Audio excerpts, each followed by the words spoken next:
नमस्कार मित्रों, मैं हूं डॉक्टर हरिनिवास। चैनल का नाम है संस्कृत साहित्य एवं संस्कृति।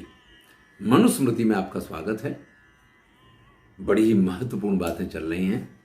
आपको सब पता है, लेकिन फिर भी हमें सब कुछ पता होते हुए भी हम आंख बंद कर लेते हैं। जब हम भूल जाते हैं तो मुझे लगता है कि मेरे जैसी किसी व्यक्ति की जरूरत है कि धीरे से आपका मुंह धो दे, आपकी आंखें खोल दे, जिससे कि संभवतः आप कुछ चीजें जो आपके बस में हैं उनको तो आप परिवर्तित कर ही सकते हैं।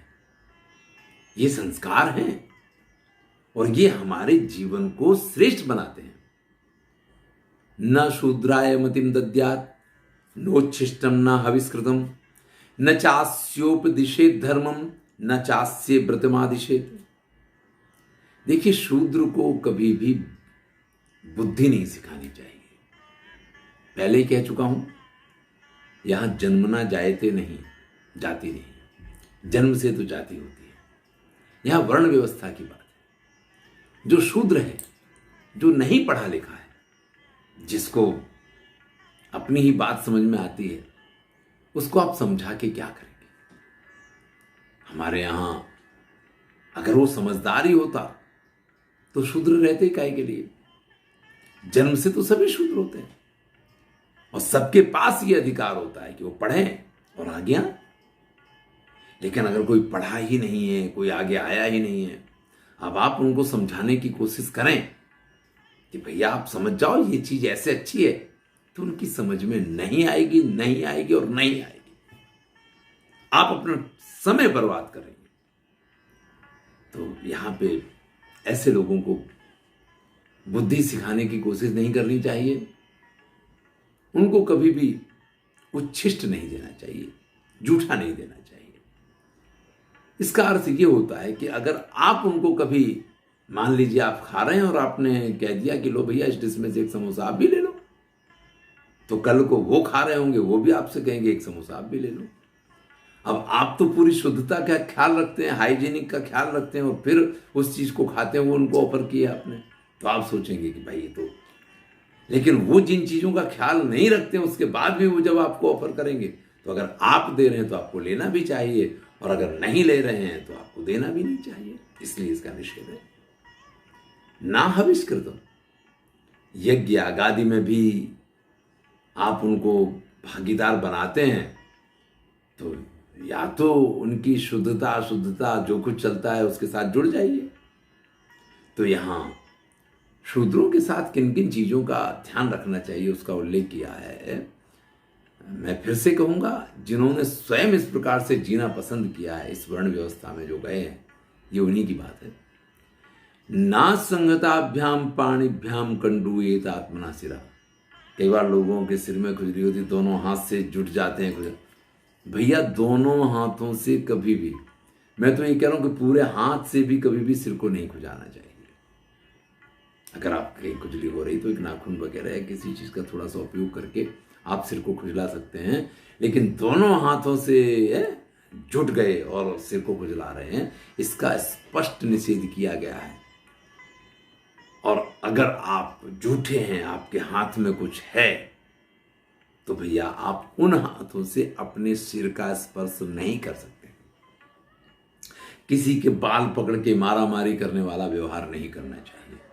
केशा केशी युद्धम नहीं चलता है, उसके लिए मना किया है। अगर एक बार आपने सिर से स्नान किया है तो फिर आप तेल का उपयोग नहीं कर सकते।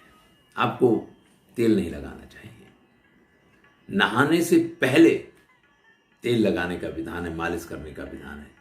नहाने के बाद नहीं लगाना चाहिए। अब नहाने के बाद कहते कि बड़ी आवश्यकता है, तो होता क्या है कि हम तेल फुलेल करने के बाद और साबुन से नहा लेते हैं, जबकि उसकी आवश्यकता नहीं होती है। आपने बराबर तेल की मालिश की है तो उसके साथ में आप ये मान लीजिए कि आपके शरीर पे किसी भी प्रकार का मैल रह ही नहीं सकता है, क्योंकि जैसे ही आप तेल की मालिश करेंगे तो घिस घिस के आपके एक एक रोम छिद्र को वो खोल देगा।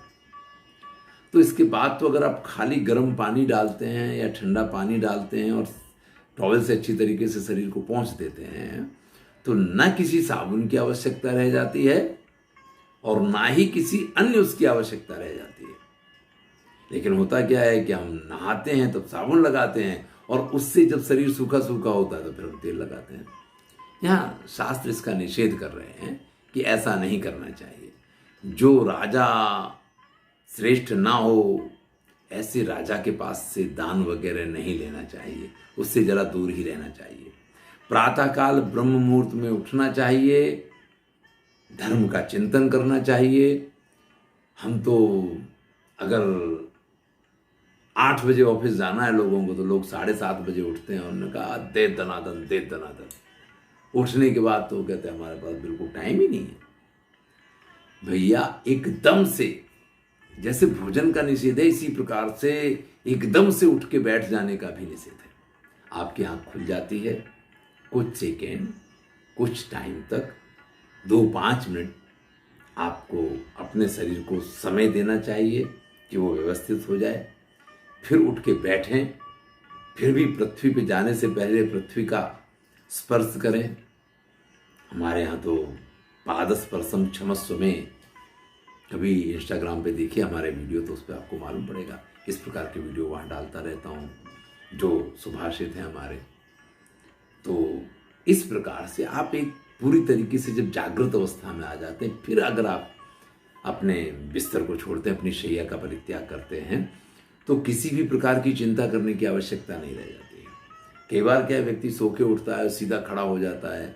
खास करके घर के जो वयोवृद्ध हैं उनको इस चीज़ का खास ख्याल रखना चाहिए। आप उनको बताइए कि आधी रात को भी अगर बाथरूम लगती है और अगर उनको उठना पड़ता है तो उठने के बाद पहले थोड़ी देर, कम से कम 1 मिनट उनको अपने बिस्तर पे शांति से बैठा रहना चाहिए, चाहे जितनी जोर से लगी हो। फिर धीरे से उठें, क्योंकि जब हम सो रहे होते हैं तो हमारे रक्त वाहिनियां अलग ढंग से काम करती हैं, हमारा हार्ट अलग ढंग से काम करता है। लेकिन जब हम सो के उठते हैं और उसी स्थिति में हम चलने लग जाते हैं तो कई बार चक्कर आ जाते हैं, लोग गिर जाते हैं। कई बार बाथरूम में तो बहुत सारे लोगों की ऐसी कहानियां सुनने को मिलती हैं कि बाथरूम में गए, वहाँ ब्रेन हेमरेज हो गया, गिर गए, लग गया, ऐसा हो गया, वैसा हो गया, अटैक आ गया। और ज़्यादातर अटैक ये सुबह 3-4 बजे के आसपास के अटैक की आप बहुत कहानियां सुनते हैं। इन सब के पीछे ये एकमात्र रीजन है कि आप सो के उठते हैं और सीधे खड़े होने की कोशिश करते हैं, जो आपके शरीर के लिए, आपके स्वास्थ्य के लिए बहुत हानिकारक है। देखिए, छोटे बच्चों को आप उठाएंगे ना तो जल्दी उठेंगे नहीं। मम्मी 5 मिनट, मम्मी 5 मिनट करते हुए वो काफ़ी समय तक जगने के बाद भी तो वो स्वस्थ रहते हैं। आप बड़े हो गए फिर तो आपका शरीर इतना शक्तिशाली होता है कि आप जो कुछ करते हैं आपका शरीर चला लेता है। लेकिन एक एज के बाद इन चीज़ों का अगर आप ख्याल नहीं रखते हैं तो आपकी ये समस्या है और वो कभी भी आपको परेशानी में डाल सकते हैं। इसलिए सो के उठने में इन कुछ चीज़ों का ख्याल रखना चाहिए। मैंने कहा कि बड़े बुजुर्गों को आप घर में ये बताइए कि अगर रात को बाथरूम के लिए उठते हैं तो उनको पहले थोड़ी देर 1-1.5 मिनट तक अपने बिस्तर पर बैठा रहना चाहिए। जब पूरी तरीके से उनको लगे कि नहीं अब सब कुछ ठीक ठाक है, वैसे भी रोज़ ठीक ही लगता है, लेकिन किस दिन उसकी असर ऐसी हो जाएगी कि जी घबरा जाएगा, पता नहीं चलेगा। जिस दिन आपके हार्ट ने व्यवस्थित काम नहीं किया उसी दिन अटैक आ जाएगा। तो भैया इससे बचने की ये व्यवस्था यहाँ पे बताई गई है। काय क्लेशांश तन्मूलान वेद तत्वार्थ में उत्थायावश्यकम कृत्या कृत शौचा समाहिता। ब्रह्म मुहूर्त में उठ करके शारीरिक संबंधी सभी प्रक्रियाओं को पूर्ण करना चाहिए और उसके बाद संध्या बंदन के लिए जाना चाहिए। प्रातःकालीन संध्या पूर्व की तरफ मुख करके करनी चाहिए और सायंकाल की संध्या पश्चिम की तरफ मुख करके करनी चाहिए। संध्या में आप जितना अधिक समय दे पाएं, यानी गायत्री मंत्र के जाप में आप जितना अधिक समय दे पाएं, हमारे यहाँ के बड़े बड़े ऋषि मुनि श्रेष्ठ जो हैं वो इसी से श्रेष्ठ बने हैं, इसी से महान बने हैं। इस चीज़ का यहाँ पे उल्लेख किया गया है। विशेष करके कब कब ये संध्या पूजन, ये पढ़ना पढ़ाना बंद रह सकता है, उसकी भी पूरी बात करते हैं। न विस्पष्ट मदीर, अस्पष्ट, जो स्पष्ट ना हो इस प्रकार का अध्ययन नहीं करना चाहिए। यहां तो पहले तो क्या हुआ करता था कि अंदर मन मन में नहीं पढ़ा जाता था, हमको हमेशा आज्ञा थी कि आप जब भी पाठ करोगे जोर से करोगे, क्योंकि अगर मैं जोर से पाठ कर रहा हूं तो सुनने वालों को वो सुन सुन के तैयार होता है। तो ऐसे में अगर हम अस्पष्ट पाठ करेंगे ना तो सुनने वालों को पता नहीं चलेगा और वो गलत कुछ सुन जाएंगे, गलत कुछ सीखेंगे। देखिए हमारे तो वेदों को तो कहा ही श्रुति जाता है, उसका नाम ही श्रुति है। जो सुन सुन के तैयार हुआ करते हैं उन्हीं को तो श्रुति कहा जाता है। तो विशेष करके अनपढ़ लोगों के बीच में उसको नहीं पढ़ना चाहिए और अस्पष्ट नहीं पढ़ना चाहिए। रात्रि के अंत में पढ़ते रहे और तब तक पढ़ते रहे कि आप सो गए, और ऐसे सो गए कि आपको ये भी ख्याल नहीं रहा कि आप कहाँ हैं, कैसे हैं, क्यों पड़े हुए हैं। तो भैया इस सब का निषेध किया गया है। अगर कहीं बिजली चमक रही है, कहीं कुछ इस प्रकार की कोई दुर्घटना बन रही है, कुछ ऐसा हो गया है जो कि आपको लगता है कि ये अलग है, तो भैया ऐसे समय पे आकालिक अनध्यायम एतेषु मनोरथ प्रवृत्ति। कहीं बिजली गिर गई हो, कहीं ओले गिर गए हो, कहीं उल्कापात हो गया हो, कहीं बहुत अधिक बरसात की वजह से यानी अतिवृष्टि हो गई हो, कुछ नहीं होने जा वाला जो अघटित घटित हो गया हो, तो भैया ऐसे समय पे अनध्याय रखना चाहिए। ऐसे समय पे व्यक्ति को पढ़ाई नहीं करनी चाहिए और ऐसे समय पे विशेष करके उसको ख्याल रखना चाहिए कि भाई महत्वपूर्ण उस समय उसका पढ़ना नहीं है, महत्वपूर्ण उस समय जो सामाजिक आवश्यकताएं वो है। प्रादुष्कृतेषु अग्निशुचा विद्युस्तनित निश्वने। मान लीजिए कहीं आग लग गई, कहीं बिजली गिर गई, सज्योति स्याद अनध्याय शेष रात्रो यथा दिवा। तो ऐसी स्थिति में व्यक्ति को दिन और रात नहीं, ऐसा नहीं, कई बार ऐसा होता है कि हम दिन में नहीं पढ़े हम रात में पढ़ लेंगे, हम रात को नहीं पढ़े हम दिन में पढ़ लेंगे। नहीं, यहां अनध्याय ही करना चाहिए। आप कारण समझ लीजिए, बड़ा स्पष्ट है कि अगर आप ऐसे में अनध्याय रखते हैं तो आपका मन विचलित नहीं होता है। लेकिन आप पढ़ते हैं कि पुस्तक उठाते हैं, आप पढ़ने की कोशिश करते हैं, लेकिन मन आपका विचलित होता है। ऐसी स्थिति में आपका पढ़ाया, पढ़ना नहीं पढ़ना सब बराबर होता है। तो इसलिए उसका निषेध किया कि ऐसा नहीं करना चाहिए। त्रयमचा कीर्तियेत ब्रह्म राग्नो राहुश्च सूतिके। अगर भैया किसी की मृत्यु हो गई है, अगर सूर्य ग्रहण पड़ा है, चंद्र ग्रहण पड़ा है, या आपके यहाँ राजा की मृत्यु हो गई, तो भैया ऐसे में अवश्य ही छुट्टी करनी चाहिए। ऐसे में अध्ययन नहीं करना चाहिए। यहां अध्ययन का निषेध किया है। सोते सोते नहीं पढ़ना चाहिए। प्रौढ़पादस्य, पैर लंबे करके, शौच आदि क्रिया करके आप अशुद्ध हैं और ऐसे लगे पड़े हैं। नाधीत आमिषम जग्ध्वा, मांस भोजन करने के बाद नहीं पढ़ना चाहिए। सूतकान नाद्य में उचा, और आपके घर में अगर सूतक लगा हुआ है, बालक का जन्म हुआ है तो सूतक लगता है, किसी की मृत्यु होती तो सूतक लगता है। तो इन दोनों ही परिस्थिति में व्यक्ति को वेदाध्ययन नहीं करना है। निहारे, अत्यधिक जिसको कहते हैं कि फॉग हो, ओस पड़ रही हो बहुत ज्यादा, इस प्रकार का अगर वातावरण हो गया है, बाण शब्देचा, बाणों की वर्षा हो रही, भैया तब बाण हुआ करते थे। आजकल कहीं गोलियां चल रही हैं और आपसे कोई कहे कि ऐसे में बैठ के पढ़ लो, तो पढ़ाई हो सकती है? नहीं हो सकती है। संध्यो रेव चोभयो, और दोनों संध्या के समय, सुबह और शाम के समय, जब दिन और रात्रि का मिलन का समय होता है, तो इसको संध्या काल बोलते हैं। ऐसे समय पे व्यक्ति को पढ़ना नहीं चाहिए।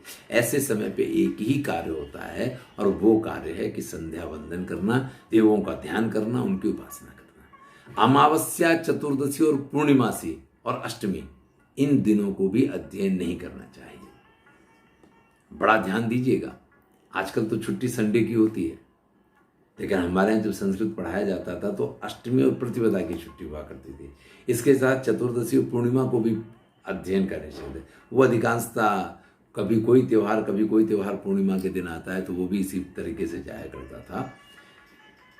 वसित्वा मैथुनम वासा श्राद्धिकम प्रतिग्रह।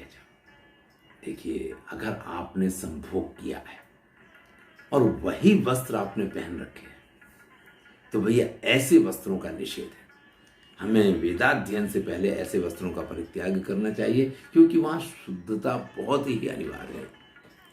अगर आपने किसी वस्त्रों को पहन के श्राद्ध किया है, यज्ञोपवीत को पहन करके श्राद्ध किया है, अपसभ्य हुए हैं, तो ऐसा यज्ञोपवीत और उस सब का भी परित्याग करना चाहिए। नाधी तास्वमारूढ़ा, आप सवारियों में बैठे बैठे, मैं कई बार देखता हूँ, मैं तो कॉलेज में हूँ तो ये चीज़ मेरे लिए तो बड़ी स्वाभाविक प्रक्रिया, लोग बाग चलते जाएंगे, पढ़ते जाएंगे, लोग बाग मोटरसाइकिल पे एग्जाम देने आ रहे हैं तो आगे माता या पिता चला रहे हैं, पीछे बच्चा पुस्तक लेकर के पढ़े चला जा रहा है, जैसे इतनी देर में वो बहुत कुछ पढ़ जाएगा। अरे भैया, जब पूरी साल नहीं पढ़े तो उस पे बैठ करके आप कितना ज़्यादा पढ़ लोगे। शास्त्र निषेध करते हैं, किसी नाव में बैठ के, ऊँट पे बैठ के, हाथी पे बैठ के, किसी वृक्ष पे बैठ के, किसी घोड़े पे बैठ के, या किसी दूसरे प्रकार के रथ या यान पे बैठ करके आपको इस प्रकार से विद्याध्ययन का निषेध है, क्योंकि इस विद्याध्ययन से लाभ कुछ नहीं होने वाला है। जहां विवाद चल रहा हो, जहां कलह चल रहा हो, जहां सेनाओं का संग्राम चल रहा हो, तो भैया ऐसी जगह पे विद्याध्ययन का निषेध है। भूख लगी है, भोजन नहीं मिल रहा है, तो भी आप पढ़ने बैठेंगे, पढ़ने में मन नहीं लगेगा। ना जीर्ण, बहुत ज्यादा दबा के खा लिया है तो भैया फिर भी वो सब बेकार हो जाएगा। वमित्वा, अगर आपको उल्टी हो रही है तो भी पढ़ने में मजा नहीं आएगा। न सूत के, और घर में अगर सूतक लगा है, तो ये बहुत सारी ऐसी चीजें हैं कि जिस समय आपको विद्याध्ययन नहीं करना चाहिए। अगर ऐसे में आप विद्याध्ययन करते हैं तो इससे पढ़ाई में लाभ तो कुछ नहीं होगा, लेकिन हाँ ये निश्चित है कि जो कुछ आपने पढ़ा है वो सब कुछ आप भूल सकते हैं। एक बहुत बड़ी बात कह रहे हैं कि अगर दोनों संध्याओं का समय हो तो ऐसे समय पे चौराहे पे नहीं जाना चाहिए। अब आप कहेंगे कि चौराहे पे नहीं जाना चाहिए, इसका अर्थ क्या हुआ? तो भैया इसका अर्थ ये है कि संध्या का समय हमारे शास्त्रों ने सिर्फ और सिर्फ किसके लिए माना है? पूजा पाठ के लिए, संध्या वंदन के लिए। ऐसे समय पे अगर आप चौराहे पे चले जाते हैं ना, तो फिर आपका संध्या वंदन तो रह जाएगा। तो ऐसे समय पे चौराहे पे नहीं जाना चाहिए। इसीलिए हमारे यहाँ कई बार ऐसा कहा जाता है कि संध्या का जो काल होता है, वहाँ तरह तरह के जो शक्तियाँ हैं वो इधर उधर विचरण कर रही होती हैं, और अगर आप किसी गलत स्थान पे या गलत कार्य में हैं तो आपकी एंट्री उसमें हो जाती है। अगर आप शुभ कार्य में, अच्छे कार्य में हैं तो उसकी एंट्री उसमें होती है। तो भैया हम कुछ अच्छी अच्छी बातें सीखें। आगे की चर्चा अगले वीडियो में करेंगे। मैं हूं डॉक्टर हरिनिवास। आगे का टॉपिक बड़ा महत्वपूर्ण है और उस टॉपिक को जरूर सुनिएगा। अच्छा लगे तो मित्रों के साथ शेयर कीजिए। पुनः आप सबका धन्यवाद।